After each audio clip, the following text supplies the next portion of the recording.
Bonjour et bienvenue dans Géopolitis qui s'intéresse au djihadisme en Europe.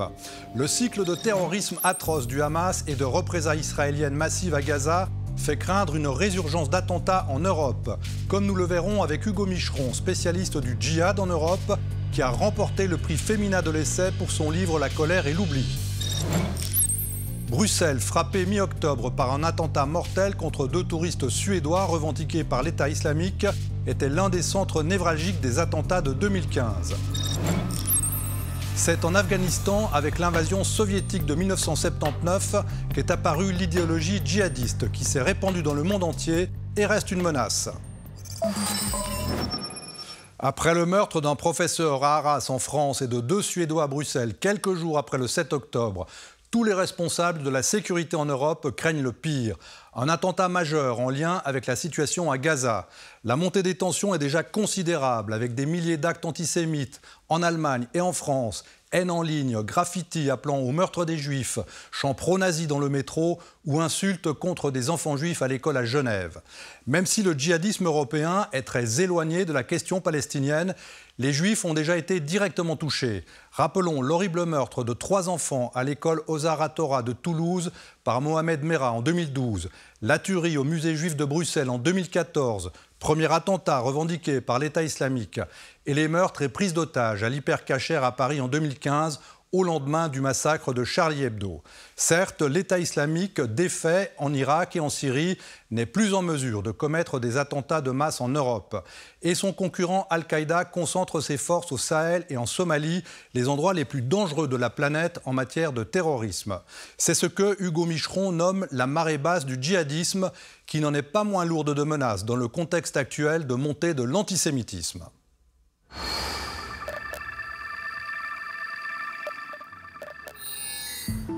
En Allemagne, les pires fantômes du passé ressurgissent avec des jets de cocktails Molotov contre une synagogue à Berlin. Déjà plus de 2000 actes antisémites recensés, 2 fois plus qu'en France, avec entre autres ces dizaines d'étoiles de David sur les murs pour attiser la haine. Plus jamais ça, s'est écrit à Olaf Scholz lors de la commémoration des 85 ans de la Nuit de Cristal, le pogrom annonçant la Shoah, comme si tout cela devait continuer dans l'Allemagne démocratique. Et cela après la rupture de la civilisation commise par les Allemands lors de la Shoah. C'est une honte.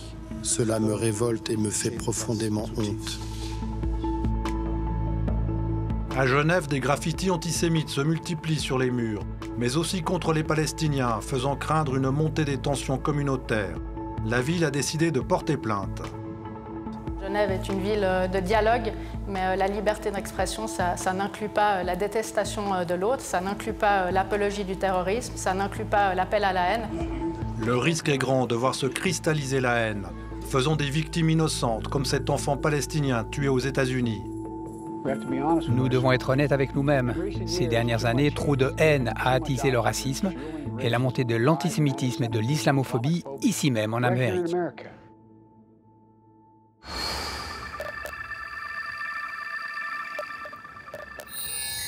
Trois ans jour pour jour après la décapitation de Samuel Paty, c'est le recueillement pour Dominique Bernard, un autre professeur tué 3 jours auparavant devant son lycée d'Arras par un ancien élève radicalisé, Russ Dingouchi.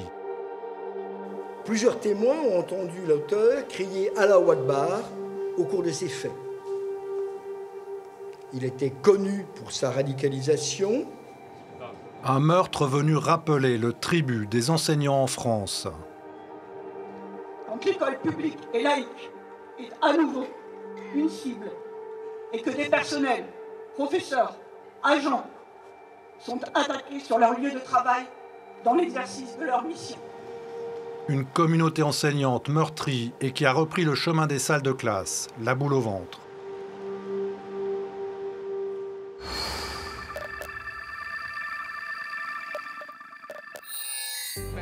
En 2022, le terrorisme a tué 6701 personnes. En 2015, au pic de la vague d'attentats en Europe, il y en avait eu 38% de plus.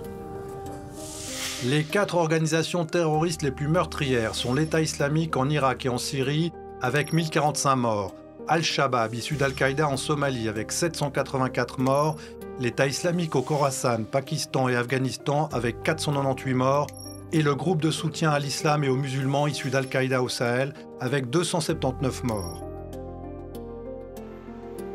L'Europe et l'Amérique du Nord ont vu le nombre d'attaques terroristes continuer à baisser. 40 en 2022, une baisse de 27%. Mais le nombre de victimes a plus que doublé, passant de 9 en 2021 à 19 en 2022, dont 11 aux États-Unis.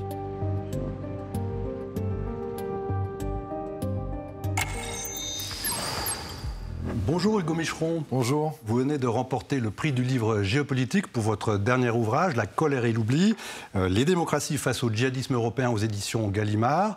Vous étiez ici à Genève pour en parler à la Société de lecture. L'Europe qui vient de connaître 2 attentats très marquants, ce professeur d'Arras tué par un de ses anciens élèves, et puis à Bruxelles, donc ces 2 Suédois tués par un requérant d'asile qui devait être débouté et qui s'est revendiqué d'Al-Qaïda. Alors comment faut-il analyser tout cela ? Eh bien, ces attentats interviennent dans un contexte à la fois international et européen.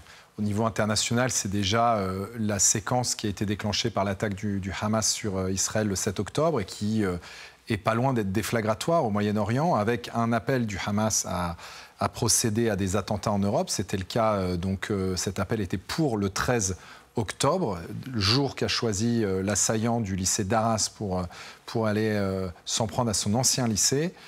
Plus largement, Daesh a emboîté le pas et a également appelé à procéder à des actions en Europe. Ça, c'est le contexte international. Le contexte européen et français, c'est que cet attentat d'Arras intervient 3 ans presque jour pour jour après l'assassinat de Samuel Paty, qui était un professeur en lycée par un djihadiste également.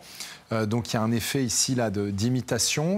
Il cherchait un professeur d'histoire, comme Samuel Paty, et puis il a fait une déclaration qui a été très claire. Il a dit qu'il voulait s'en prendre à l'école parce que c'était le lieu où on l'apprenait à être un démocrate. Donc derrière, il positionne son geste comme étant une sorte de lutte en valeur contre le système des démocraties européennes. Et puis en Belgique, là, une attaque quand même très grave, un individu très armé, il avait une Kalachnikov, et qui s'en est pris à des supporters suédois dans un contexte où Al-Qaïda avait appelé à s'en prendre à des Français, mais aussi à des Suédois par rapport à l'épisode de cet été. Ces Corans qui ont été brûlés. Voilà, donc on voit bien le système djihadiste en fonctionnement, c'est-à-dire ça marche par analogie. On a des manifestations cet été de Suédois qui brûlent des Corans, et Al-Qaïda s'en saisit pour dire que c'est de la responsabilité du gouvernement, mais plus largement de n'importe quel Suédois, où qu'il soit dans le monde, et qu'il faut les tuer. Donc ça, c'est la logique djihadiste appliquée à l'Europe, qui explique qu'on a un problème sécuritaire qui n'est pas du tout derrière nous. Alors vous évoquez évidemment ce qui se passe à Gaza. Est-ce qu'il faut s'attendre vraiment à d'autres attentats? Est-ce que la situation à Gaza peut générer ce genre d'acte, de passage à l'acte?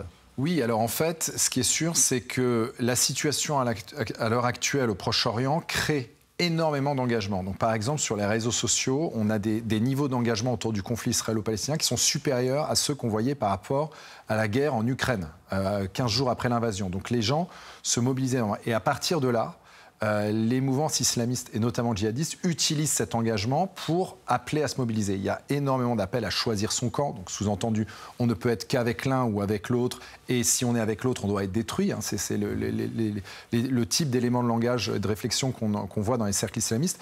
Et puis les djihadistes, on l'a dit, avec Daesh, cherchent à utiliser ce moment de puissant d'engagement pour essayer de faire basculer un certain nombre d'individus dans des attentats, en gros d'exploiter la colère internationale pour rediriger ça vers le djihadisme en Europe. Ce qui ne veut pas dire que ça se passera, mais on est au début du conflit, il risque d'y avoir énormément de différents rebondissements dans ce conflit, on sait que ça risque d'être une guerre extrêmement dure et violente, et donc ça crée un bruit de fond qui est très problématique sur le plan sécuritaire. En l'état, ça n'a pas basculé, encore une fois, il faut être vigilant. Alors, à l'heure où nous enregistrons, on compte déjà plus de 2500 actes antisémites en France. De l'autre côté, on voit des menaces de mort contre des députés d'extrême gauche signées par une mystérieuse brigade juive. Est-ce qu'il faut s'attendre vraiment à une montée des tensions communautaires, à des affrontements, à des affrontements ? En fait, c'est vrai que ce qui est très problématique à l'heure actuelle, c'est qu'en plus de ce contexte-là sécuritaire, donc la question du djihadisme européen d'un côté, le conflit au Proche-Orient de l'autre et les passerelles entre les deux, ces passerelles entre les deux, en ce moment, c'est les réseaux sociaux.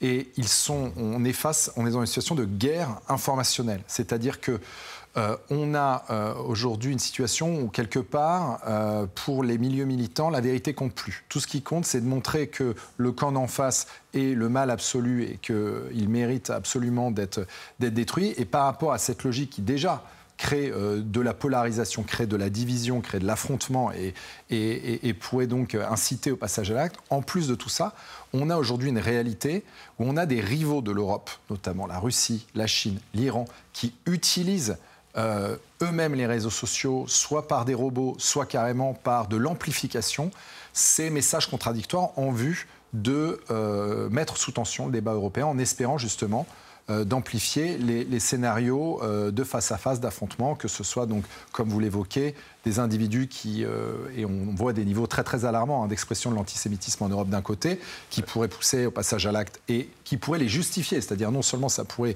passer, mais ça serait presque de normaliser l'idée de s'en prendre à des juifs en Europe au nom de ce qui se passe à Gaza, et de l'autre côté, le risque qui est évidemment beaucoup plus faible, à des niveaux beaucoup plus faibles, mais qui est que des menaces dans l'autre sens soient aussi produits. Et donc, c'est effectivement quelque chose à avoir en tête. Alors, dans votre livre, vous faites la distinction justement entre marée haute et marée basse pour le djihadisme. On en est où exactement en ce moment? Alors, effectivement, ce que j'essaye d'expliquer dans le livre, c'est que le djihadisme, en fait, a sa dynamique propre depuis 30 ans en Europe et qu'il alterne entre des périodes de pic, donc de marée haute, c'est les moments où les groupes djihadistes passent ce qu'ils appellent à l'offensive, donc c'est la multiplication d'attentats, c'est les campagnes de terreur. Il y en a eu 3, sur les 3 dernières décennies. Donc, un par décennie. Un pic au milieu des années 90, un pic au milieu des années 2000, et le dernier pic en date, c'est la campagne de Daesh en Europe, la décennie passée. Aujourd'hui, on est en période de marée basse, c'est-à-dire des périodes où les djihadistes cherchent à se reconfigurer et cherchent davantage à recruter et attendre le bon moment pour agir. Là, à l'heure actuelle, depuis l'effondrement de Daesh, on est dans une période de marée basse. C'est trop tôt pour dire si on bascule ou non période de marée haute, mais c'est sûr que les conditions existent dans la mesure où il y a ce conflit et sa traduction dans le débat européen qu'on vient d'évoquer, mais il y a aussi une dynamique djihadiste qui, depuis 3 ans, est très importante et se recompose. On a le retour des talibans en Afghanistan en 2021 et dans leur sillage, Daesh en Afghanistan, qui a menacé l'Europe. On a l'évolution très inquiétante du Sahel, où là, pour la première fois, on a des groupes djihadistes qui vraiment expriment leur prédation sur un territoire colossal en Afrique sahélienne. Et puis, il y a aussi toute cette zone où le conflit n'est pas réglé, qui est la zone syro-irakienne, où il y a aussi beaucoup de tensions. Et évidemment, ce qu'il faut avoir en tête, c'est en cas de déflagration entre le conflit israélo-palestinien, si ça venait à rallumer ou à déstabiliser le reste du Moyen-Orient, notamment cette zone syro-irakienne, alors là, on pourrait avoir un nouveau problème. Alors justement, l'un des 2 attentats a eu lieu à Bruxelles. Bruxelles est une capitale très importante. On s'en rappelle, c'est de là effectivement qu'ont été organisés les attentats de Paris en 2015. On se retrouve juste après ce sujet de Mélanie Oyon.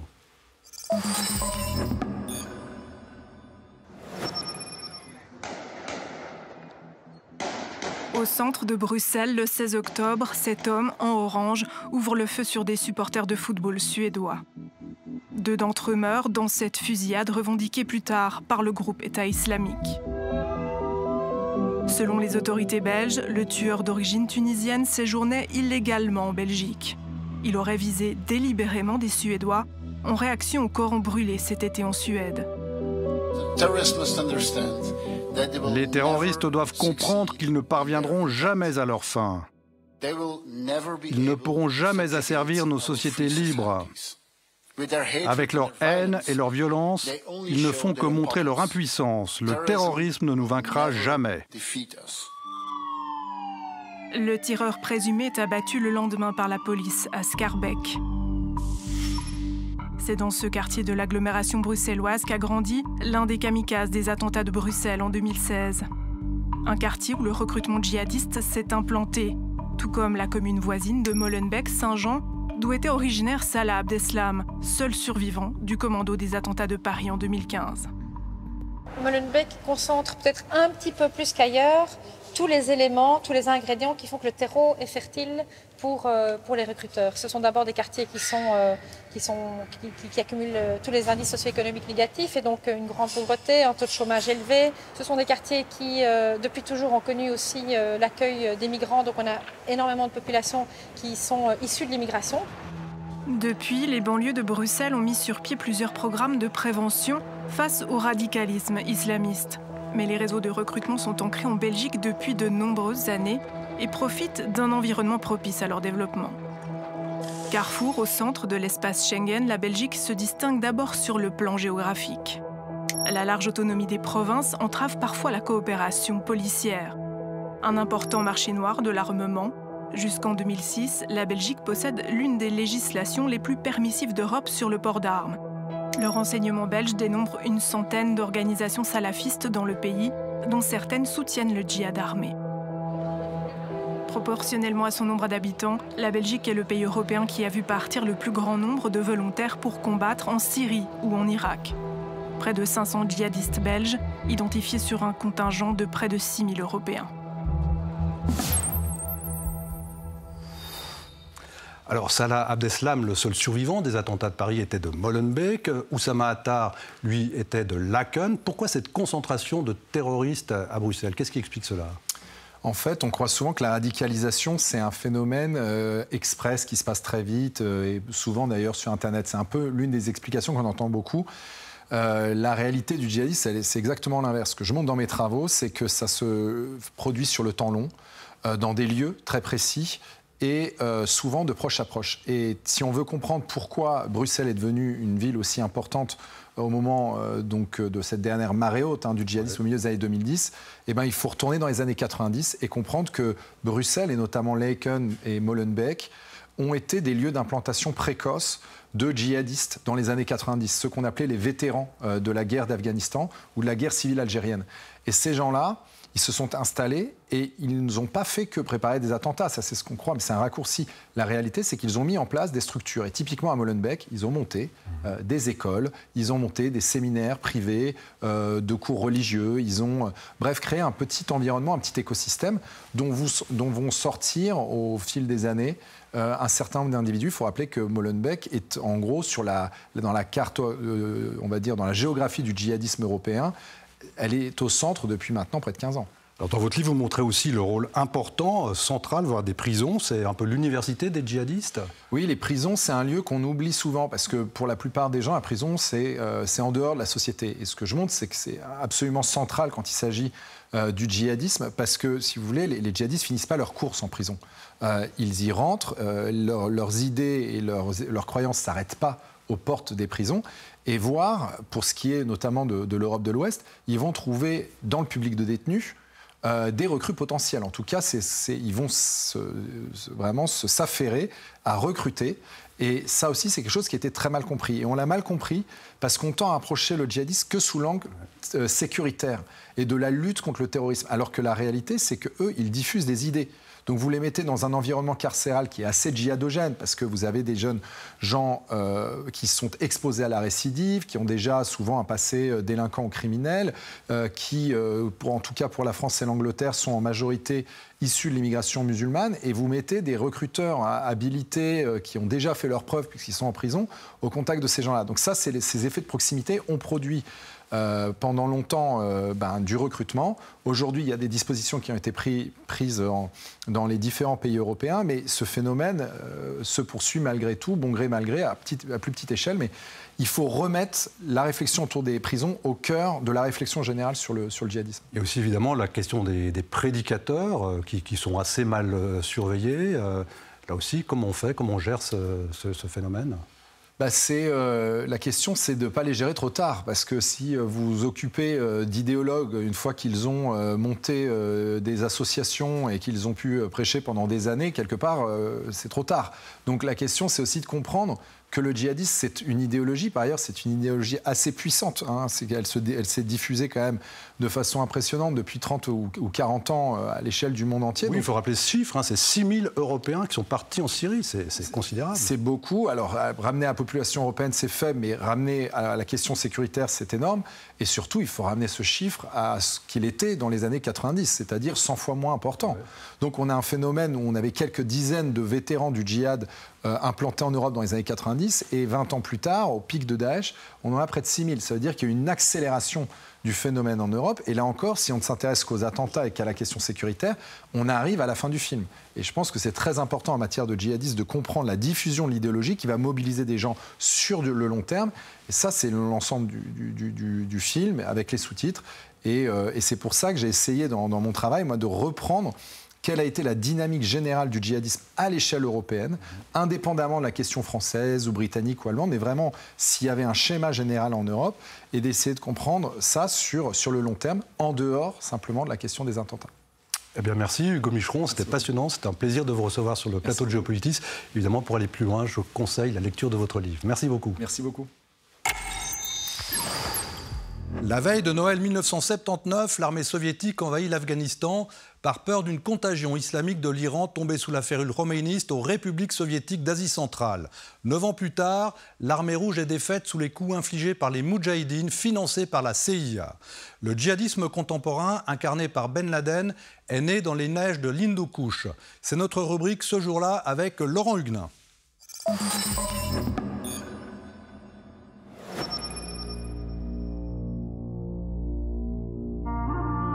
C'est au cœur de cette chaîne de montagnes, dans l'Hindoukouche, que le djihadisme contemporain a pu voir le jour.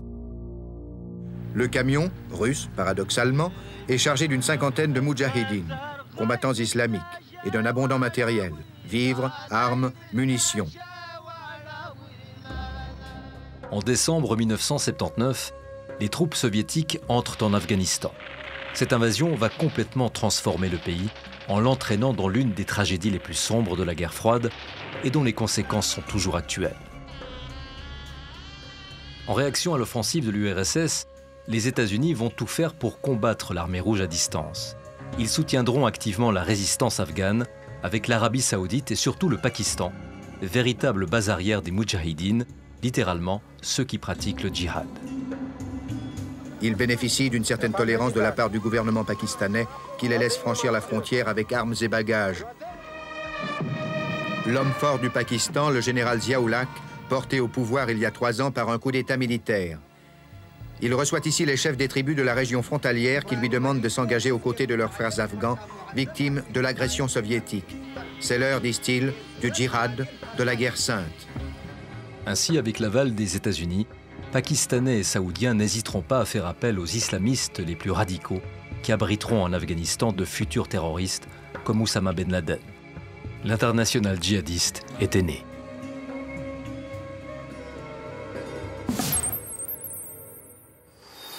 C'est ainsi que prend fin Géopolitis. Avec toute l'équipe, je vous remercie de votre fidélité et me réjouis de vous retrouver pour de prochaines émissions à voir sur notre chaîne YouTube, sur les chaînes de la RTS et de notre partenaire TV5 Monde. Portez-vous bien.